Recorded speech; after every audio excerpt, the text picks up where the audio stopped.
देखिए, कुछ दिनों से हम आई फ्लू के काफ़ी केसेस आने लग गए हैं। ये उतनी मात्रा में तो नहीं है जैसे पिछले साल आए थे, क्योंकि लास्ट ईयर तो एक बहुत ही बड़ा एपिडेमिक की तरह आया था, लाखों केस हमने देखे थे। तो जब एक साल बहुत ही तेज़ प्रकोप से आता है तो जनरली ये देखा गया है कि फिर 1-2 साल में थोड़ा सा उसका वेग कम हो जाता है, क्योंकि कोई हर्ड इम्यूनिटी थोड़ी बन जाती है। उसके बावजूद भी इस साल फिर से केसेस बढ़ने लगे हैं। एक तो तापमान थोड़ा कम होता है, मॉइस्चर बढ़ता है और गंदगी होती है बरसात में। इससे ये वायरस पनपता है और एडिनो वायरस का ज़्यादातर इसमें प्रकोप होता है। और एक जनरल धारणा ये रहती है कि ये देखने से फैल जाता है। ऐसा नहीं है, ये टच से फैलता है। जैसे मेरी आँख में है, मैंने आँख को मसला या रुमाल से साफ़ किया, वो रुमाल या कपड़ा वो किसी और ने टच किया और उसने अपनी आँख को टच कर लिया तो उससे उसको हो जाएगा। या कोई कॉमन चीज़ हो, चश्मा हो या कोई किसी और की चीज़, रुमाल, कपड़ा या तौलिया यूज़ कर लें, उससे हो जाता है। तो इसके लक्षण मुख्य हैं, आँख एकदम से सूजन आ जाती है, लाल हो जाती है, पानी और गीड़ आने लगता है और ऐसे चुभता है आँख में जैसे कुछ मिट्टी गिर गई हो। तो ऐसी कंडीशन में हमें हमें एक तो सबसे इम्पॉर्टेंट चीज़ ये समझनी है कि किसी डॉक्टर की सलाह से ही दवाई लेनी है, आँख को मसलना नहीं है। और इसमें हम जनरली एंटीबायोटिक ड्रॉप्स लिखते हैं जो सेकेंडरी इन्फेक्शन, मतलब ऊपर से और कोई इन्फेक्शन ना हो उसके लिए लिखते हैं।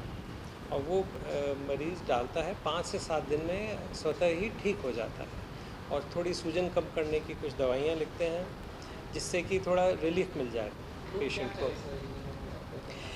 एक इम्पॉर्टेंट चीज़ जो ये कर सकते हैं कि भीड़ वाली जगहों से बचें और बार बार हाथ धोएं। यदि घर में किसी को आई फ्लू हो गया है तो उसको एक तरह से सेमी आइसोलेशन में रखें, उसके सारे बर्तन, तकिया, तौलिया वगैरह सब अलग रखें, हाथ बार बार धोएं, सैनिटाइज़ करते रहें और उस व्यक्ति को ये समझाएं कि भाई बार बार आँख को हाथ नहीं लगाना। और बच्चों में बहुत तेज़ी से फैलता है, उनके बच्चे बहुत ज़्यादा केयर कर नहीं पाते। यदि आपके किसी बच्चे को है तो उसको स्कूल कतई ना भेजें, उनके स्कूल में बहुत तेज़ी से फैलता है। और आजकल मीडिया इतना ज़्यादा अपने जो ट्रांसपोर्ट का है, अगर मेरे आई फ्लू हुआ है, मैं प्लेन में बैठ के सीधा दिल्ली बम्बई चला जाऊंगा तो एकदम से फैलेगा। और क्लोज्ड एरिया है, प्लेन के अंदर है, रेलगाड़ी है, बसें हैं, तो ऐसी जगहों में बहुत फैलता है जहाँ भीड़ होती है। तो भीड़ वाले इलाकों से बचें। यदि किसी के आई फ्लू है, आँख में सूजन है, तो उससे हाथ नहीं मिलाएं, उससे थोड़ा सा दूरी बना के रखें। और इन सब, और एक चीज़ का और ध्यान रखें, यदि आपके आँख में ज़्यादा सूजन है, ज़्यादा प्रॉब्लम है, तो कृपा करके केवल किसी दवाई वाले से ही जाके दवाई नहीं लें या किसी नॉन आई डॉक्टर से दवाई ना लें, क्योंकि कई लोग इसमें स्टेरॉयड प्रिस्क्राइब कर देते हैं। और ये स्टेरॉयड नामक एक दवा है जो उसके सिम्टम्स को एकदम से दबा देती है। आपको एकदम तो लगता है जैसे उससे रिलीफ मिल गया, लेकिन अंदर ही अंदर और बैक्टीरिया, फंगस पनपने लग जाते हैं। और इस साल तो अभी नहीं देखा, लेकिन पिछले साल हमने बहुत फंगल अल्सर देखे थे जो स्टेरॉयड डालने से हुए, लोगों की आंखें भी चली गईं, कॉर्निया सफ़ेद हो गया। आज हम देख रहे हैं लगभग 30 से 40 केस हर ओपीडी में आ रहे हैं कंजंक्टिवाइटिस के। पिछली बार की तरह नहीं है, सैकड़ों की तादाद में आ रहे थे, दवाइयाँ कम पड़ गई थी, लेकिन हमने इस बार पूरी अपने कमर कस ली थी, दवाइयों की सारी सप्लाई हमने इंश्योर करी, सब है, ताकि कमी ना रहे। और अभी सब चीज़ें मैनेज हो रही हैं और ऐसी कोई चिंताजनक बात नहीं है।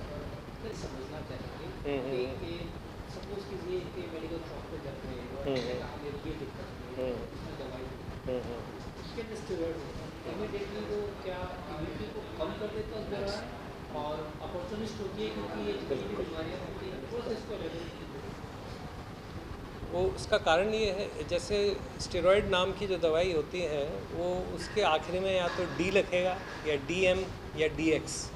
यदि आपको किसी दवाई के आगे कैपिटल डी, डीएम या डीएक्स दिख जाए तो आप एकदम सचेत हो जाएं कि इसमें स्टेरॉयड है। स्टेरॉयड बॉडी की इम्यूनिटी को कम करता है।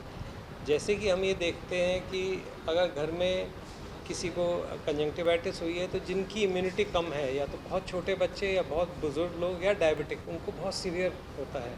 इसी तरह स्टेरॉयड भी इसकी इम्यूनिटी को कम करेगा। और सबसे ज़्यादा जो इसमें इम्पॉर्टेंट चीज़ है वो फंगस को ग्रो करने में हेल्प करता है।